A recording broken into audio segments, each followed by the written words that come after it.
யூடியூப்லயும் social மீடியாக்களையும் பாருங்க. வடமாநில சேனல்கள்லாம் எப்படி சாதனைகளை செய்கிற இப்படி சாதனைகளை செய்யக்கூடிய அரசு இந்தியாவிலே இல்லைன்னு நம்ம திராவிட மாடல் அரசை பாராட்டி ஆக ஒரு சிறப்பான ஆட்சிக்கு அடையாளம் இதுதான் தமிழ்நாட்டு அரசுன்னு சொல்லி ஒரு எக்ஸாம்பிளா காட்டிட்டு இருக்கிறாங்க. நான் மட்டும் இல்ல, இங்க இருக்கிற ஒவ்வொருத்தரும் நெஞ்ச நிமித்தி சொல்லலாம், தமிழ்நாட்டு வரலாற்றிலேயே நம்ம கவர்மெண்ட் மாதிரி சாதனை செஞ்ச அரசே கிடையாது. ஒட்டுமொத்த தமிழ்நாட்டுக்கு செஞ்ச திட்டங்களை மட்டும் இல்ல, ஒவ்வொரு மாவட்டத்துக்கும் தொகுதிக்கும் நிறைவேற்றப்பட்டிருக்கக்கூடிய சாதனைகள் நம்ம பட்டியலிட்டு சொல்லிட முடியும். நல்லா புரிஞ்சுக்குங்க, நாம போராடுறது திராவிட முன்னேற்ற கழகத்துடைய வெற்றிக்காக மட்டுமல்ல, தமிழ்நாட்டுடைய வெற்றிக்காக. பாஜகவுடைய டப்பா இன்ஜின்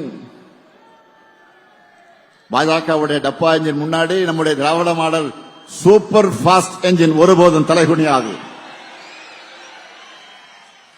இந்த உறுதியை தமிழ்நாட்டில் இருக்கக்கூடிய ஒவ்வொரு வீட்டுக்கும் ஒவ்வொரு வாக்காளருக்கும் ஏற்படுத்த வேண்டியது உங்களுடைய பணி.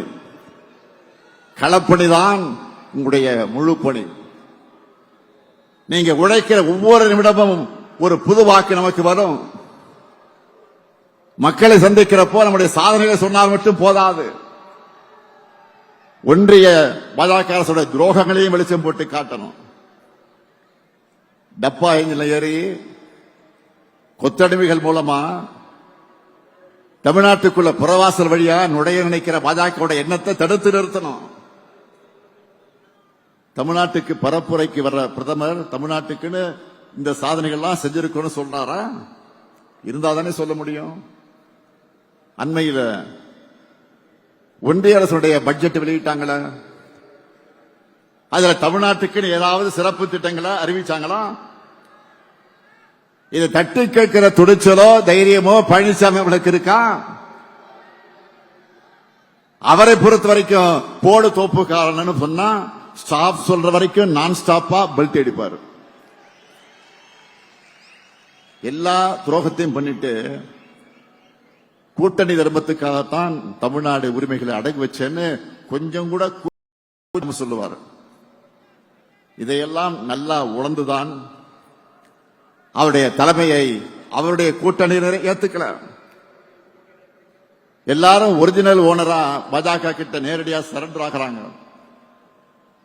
எனவே அதிமுக என்பது பாஜக டிராவல் பண்றதுக்கு யூஸ் பண்ணிக்கிற ஒரு கிளை அமைப்பு என்பது மக்கள் கிட்ட அம்பலப்படுத்தணும்.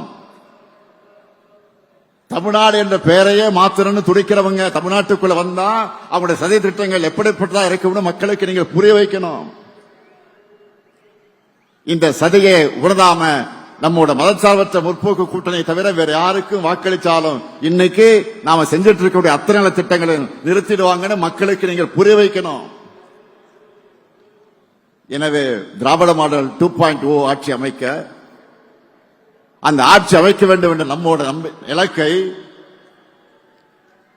நீங்க எல்லோரும் உங்க நெஞ்சங்களை ஏந்தி அந்த இலக்கை அடைய ஒற்றுமையா பணியாற்றணும். நம்ம இலக்கு எவ்வளவு? 200 தொகுதிகள். நம்ம இலக்கு எவ்வளவு? 200 தொகுதிகளை வெற்றி பெறணும்னா என்ன தேவை? ஓய்வில்லாத உழைப்பு.